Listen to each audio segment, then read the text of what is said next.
Welcome to the Facilitators Deep Dive Podcast, your podcast on your way to facilitation mastery. So you've been exploring this thing, simple ethnography, right? All right. And we're gonna deep dive into it today. Yeah. I've got all this research you sent me. Pretty interesting stuff. Yeah. I'm excited to talk about it. Yeah. It sounds very academic, but it's surprisingly applicable, I think, to anybody, really. Okay, so what is it in a nutshell? So simple ethnography is really all about trying to understand how people actually behave. Okay. As opposed to what they say they do. Right. And the beauty of it is that you can use it in so many areas of life, whether it's improving your work, understanding customers, even navigating everyday situations. No, it's almost like you get to uncover these hidden routines and knowledge that people have. Exactly. Yeah. I mean, think about it. Like, you could ask people what they do, or you could ask people what they want. Yeah. But when you actually observe them in their natural environment, you discover all these unmet needs and unexpected solutions that you might not get to otherwise. Oh, that's interesting. So I'm sold on the why, Right. But how do you actually do it? What are the steps? So it's actually a fairly straightforward process. Okay. You start by identifying the problem that you're trying to understand. Uh-huh. So, as an example, let's say you want to improve team meetings, right? Okay. The first step would be to choose some teams to observe in action. Oh, okay. So you're really targeted in your observations. You're not just randomly watching people. Exactly, yeah. You're observing with a purpose. You're going in with a specific question or problem you're trying to address. Yeah. Okay, that makes sense. And then that sort of brings us to step 2, which is the silent observation. Okay. And that's really about being present, paying attention. You're taking detailed notes, if you have permission, maybe even photos and videos. Okay. But you're really focusing on the details, the little things that people do. The things that might seem insignificant at first. Exactly, yeah. Those can often reveal really interesting patterns. And then that's where step 3 comes in, which is following up with interviews. So after you've observed people, you go back and you talk to them and you ask them why they did what they did. Okay. And that's really where you get the motivations and feelings behind the actions. So it's not just about seeing what they do, but understanding why they do it. Right, exactly. It's like getting the director's commentary on the movie. I like that. Okay, so we've identified the problem. We've observed, we've interviewed. What's next? Yeah, so then it's all about analyzing what you found. So you've got your notes, you've got your observations, you've got your interviews, and now you're looking for these patterns, these recurring themes. Like, what are people struggling with? What sort of clever workarounds have they come up with? So it's like you're putting together a puzzle, right? You've got all these little pieces. Exactly. And now you're starting to see how they all fit together to create this bigger picture. Yeah, I love that analogy. And what's really neat about this is that you're not just relying on what people tell you they do. You're actually seeing how they behave in real life. Yeah, you're getting the real story, not just the cleaned up version. Precisely, yeah. That's what makes it so powerful. Okay, so then what? We've done all this. We've analyzed everything. Right. So then the last step is to actually use these insights to brainstorm and come up with solutions. Okay. So going back to our meeting example, if you observe that people are constantly getting sidetracked in meetings, you might come up with a new meeting structure with stricter time limits or clearer agendas. Right. So the idea is to take your observations and use those to come up with real solutions. So it's not just an academic exercise, it's actually about taking action. Exactly, yeah. You're using real-world observations to create real changes. I love that. Okay, so do you have any good examples of this in action from the stuff you sent me? Yeah, there's a really fascinating case study about a hospital that used this to understand why patients were leaving isolation rooms against medical advice. Wait, really? People were just walking out of isolation? Yeah, it was a big problem they were trying to solve. I can imagine. That's not good. Right.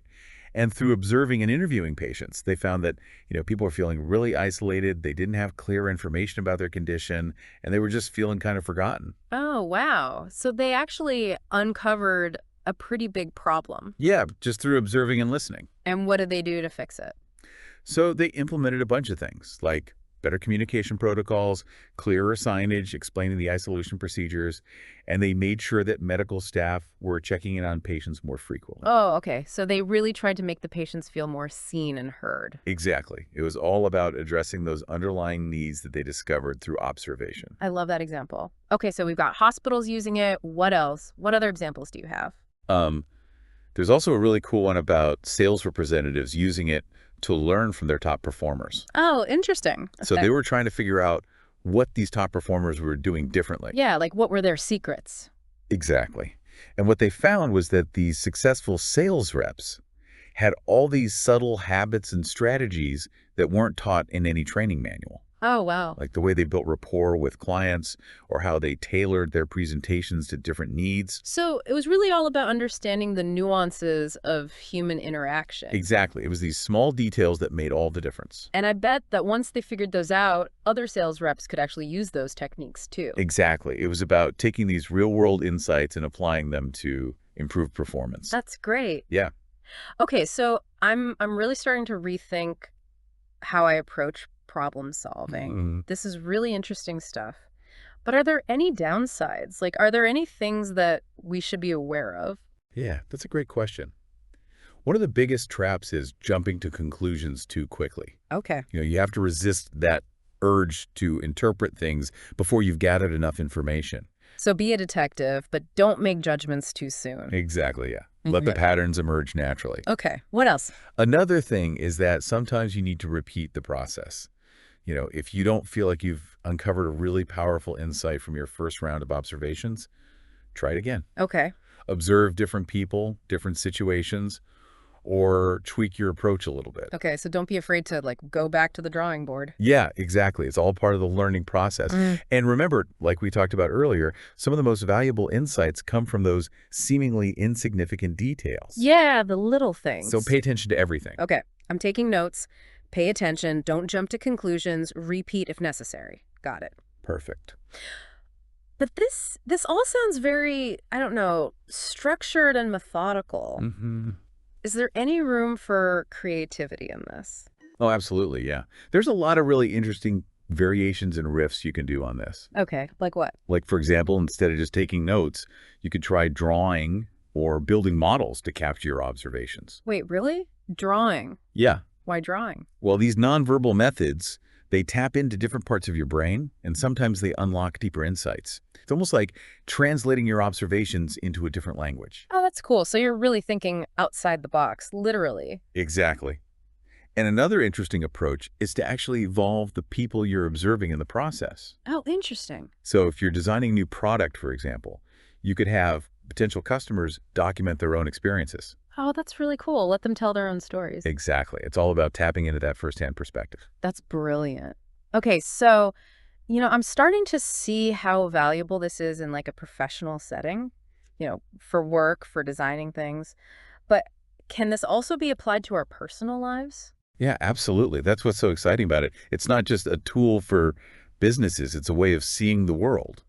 And that can be really powerful in any area of your life. So, I could use this to improve my communication with my partner or understand why my dog barks at the mailman. Exactly, yeah. Yeah. I mean, how often do we misunderstand each other because we're not truly paying attention to what's going on? Yeah, that's true. We're so quick to judge, but maybe if we just observed more, we'd learn something. Right. It's like putting on a new pair of glasses and seeing the world with fresh eyes. I like that. Okay, this is blowing my mind. I'm already thinking of all the situations I could use this in. This is really good stuff. Yeah, I'm glad you're finding it helpful. Okay, so we've covered a lot of ground already, but I feel like we've only just scratched the surface. Yeah, we definitely have. How about we take a quick break and then come back and delve even deeper into this whole simple ethnography thing? Sounds good to me. So before the break, we're talking about how this simple ethnography can be valuable in our personal lives. How does that actually work? Well, one of the things I find really fascinating about this approach is that it helps you develop this mindset Yeah. of curiosity Okay. and attentiveness. Yeah. Like this willingness to really see what's happening around you Okay. without judgment. So how do we actually, tap into that mindset? It's not always easy because Yeah. we're so busy and distracted, Right. but it really starts with being present, Yeah. Okay. putting down our phones, Yeah. silencing that inner voice Uh, and just observing, noticing those details, those little things that we often miss. so it's almost like hitting the pause button on autopilot. Exactly, yeah. And actually engaging with the world. And when you do that, you start to see things differently. Yeah, okay. You notice patterns, connections, possibilities that were always there, but you just weren't seeing them before. So it's like upgrading our mental software or something? Yeah, exactly. It's like you suddenly see the world in high definition. That's a great way to put it. And, one of the really cool things about this Yeah. is that it can make us much better problem solvers. Okay. Because when we're attuned to those details, we can really get to the root cause of problems. Right. Not just putting a Band-Aid on it. Exactly. Yeah. Okay. And this applies to, work, relationships, all areas of life. So this isn't just about work stuff. This is about life. This is about relationships. Absolutely, yeah. And here's another interesting thing I found. It can really boost our creativity. Okay. How so? Well, when we're open to observing the world with those fresh eyes, we're more likely to come up with new ideas, Okay. new solutions. Because we're not limited by what we think we already know. Exactly, yeah. Yeah. It's like that saying, the more you look, the more you see. Oh, I like that. Yeah. And, you mentioned relationships earlier, so Yeah. let's talk about that. Think about how often we misinterpret each other Yeah. simply because we're not really paying attention. All right. We're so caught up in our own thoughts and assumptions Right. that we miss those subtle cues. It's like we're watching a movie, but the subtitles are wrong. Exactly. Yeah. But when we bring that mindful observation to our relationships, Okay. we start to see and hear things we might have missed before. Okay. So, what would that look like? Give me an example. Okay, so imagine you're having a conversation with your partner. Okay. You're not just listening to their words. Mm-hmm. You're also paying attention to their body language, their tone of voice, even their energy. You're really taking in the whole picture. So it's really about tuning in to those nonverbal cues. Exactly. Yeah, things that we don't always say out loud. Right. And that can lead to much more empathy, understanding, and ultimately a stronger connection. Because when we really see each other, Yeah. we feel seen, and that creates a sense of safety. Absolutely. Yeah. And that's really the foundation for any healthy relationship. Okay, but here's the thing. Yeah. I don't want to, analyze my partner like they're a science experiment. Right. I get it. It's not about that. It's about approaching this with genuine curiosity and compassion. You're not trying to fix them. Okay. You're just trying to understand them better. Okay. So it's less about judging Exactly. and more about being curious. Yeah. And that shift in perspective can make a big difference. Okay, so, what would that look like in an actual conversation? Okay, so let's say you notice that your partner seems withdrawn. Okay. Instead of getting defensive or jumping to conclusions, Right. you could just simply say, "Hey, I noticed you seem a little quiet tonight. Is everything okay?" So you're acknowledging the observation, Uh-huh. but you're not, making it an accusation. Right, you're just opening the door for conversation. And that simple act can make all the difference. Yeah, because it shows them that you're paying attention. Exactly, yeah. Yeah. It shows you care. Yeah. And that's what creates that deeper connection. This is so interesting. It's really making me think about how I interact with everyone, not just my partner. That's great. And that's really what this is all about. It's not just a method, it's a way of being. Okay. It's about bringing that curiosity and attentiveness to everything you do. Yeah. And when you do that, you start to see those aha moments everywhere. It's pretty amazing. Yeah. And this is making me realize how often I've totally misjudged a situation because I wasn't paying attention. Mm-hmm. It happens to all of us. Yeah. But I like this idea of just slowing down and observing before I react. Yeah, it's a really valuable skill. And it takes practice. Yeah. But the more you do it, the better you get at it. Okay, so we've talked about work, we've talked about relationships. What else? Is there another layer to this? You're good. You're picking up on something. There's this hidden power to this approach that goes beyond just problem solving and innovation. Okay. It's about cultivating a sense of wonder. Ooh, tell me more about that. Well, think about it. When we take the time to really observe, we start to notice things we've never noticed before, like the patterns in nature, Okay. the way people interact, the light changing as the sun sets. It's like rediscovering the magic in everyday life. Exactly. And that sense of wonder Yeah. can bring a whole new level of joy and richness to our lives. It's like we're given a new pair of glasses to see the world with. It really is. And that's one of the most beautiful things about this whole approach. I love that. Yeah. Okay, this has been such an eye-opening conversation. Like, we can talk about this for hours. I know, right? There's so much to explore here. But I think it's time to take a quick break and then Yeah. come back and talk about how we can actually start incorporating this into our lives. Sounds good. All right, so we've talked about why simple ethnography is so cool and like all the steps involved. But now I want to know, like, how do we actually put this into practice? You know, it's simpler than you think. Okay. You don't need any fancy equipment or special training or anything like that. The best tool you have is your own curiosity and attention. Just start by noticing things that you might have overlooked before. So it's all about like tuning in, right? Right. Really paying attention. Exactly, yeah. Pay attention to the details. Think about the areas of your life where you want to gain more insight. Yeah. Okay. Whether it's at work or in your relationships or even just in your everyday routines. Mm-hmm.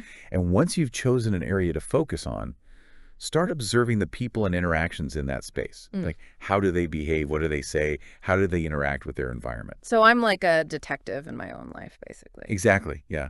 Look for those clues and patterns that might reveal something deeper. Okay. What kind of things should I be on the lookout for? Well, watch how people use products, how they navigate spaces. Yeah. Listen to the stories they tell, the language they use. Look for those nonverbal cues, body language, facial expressions, all that stuff. Oh, right. And as you observe, start asking yourself those why questions. Like, why are people doing things this way?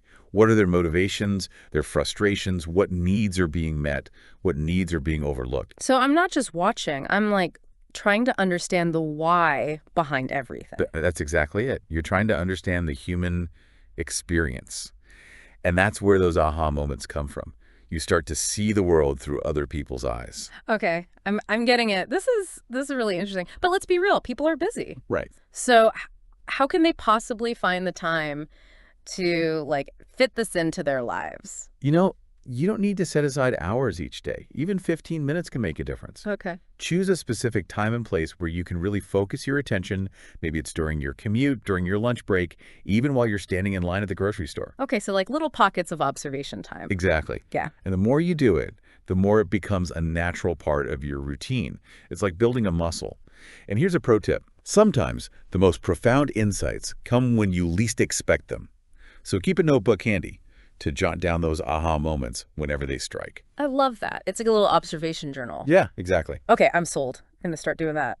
But what if I get stuck? Like, what if I'm observing, but I don't know what I'm looking for or how to interpret what I'm seeing? That's totally normal. Okay. This is a practice, and like any skill, it takes time. Don't be afraid to reach out to someone, talk to a friend, a colleague, bounce ideas off each other. You might be surprised at the insights that emerge just from having a conversation. That's a good idea. So like crowdsourcing our observations, basically. Exactly. And remember, we talked about how powerful this can be in relationships. Yeah. So if you want to use this to improve communication with your loved ones, start by observing them with the same curiosity you would bring to any other ethnographic study. Pay attention to their nonverbal cues, their tone of voice, their energy levels. Notice how they respond to different situations and interactions. And as you observe, try to resist the urge to judge or interpret. Oh, that's hard. I know it's hard, but it allows you to see them more clearly. Right. Okay, I get it. And once you've observed, then you can use those insights to actually improve communication. Okay, so how do we do that? Well, instead of making assumptions or jumping to conclusions, ask open-ended questions based on your observations. Like, I noticed you seemed a little down this morning. What's going on? Okay. Or, I saw you light up when you were talking about your new project. Tell me more about that. So it's not about being like accusatory. It's about expressing genuine interest. Exactly. And when you approach it that way, it creates a much safer space for deeper connection and intimacy. Wow, this is really powerful stuff. It's like we're given this secret decoder ring to understand each other better. It really is. And the best part is, anyone can use it. It's a gift we can give ourselves and the people we care about. I love that. Okay, this has been such an incredible conversation. We've learned so much. I know, it's been really fun. We've gone from like the basic steps of this to how it can actually change our relationships, our whole outlook on life. And I'm leaving this feeling really inspired. That's great to hear. And remember, it's not just a method, it's a way of being. Okay. It's about being curious, being attentive, being open-minded in every aspect of our lives. So to our listeners, I encourage you to take what you've learned today and start observing your own world. You might be amazed at what you discover. And who knows, you might even uncover a few hidden superpowers of your own along the way. That's a good one. Well, thank you so much for joining us on this deep dive into simple ethnography. Until next time, keep exploring, keep observing, and keep connecting. See you next time on the Facilitators Deep Dive Podcast, your podcast on your way to facilitation mastery. Until next time. See you then.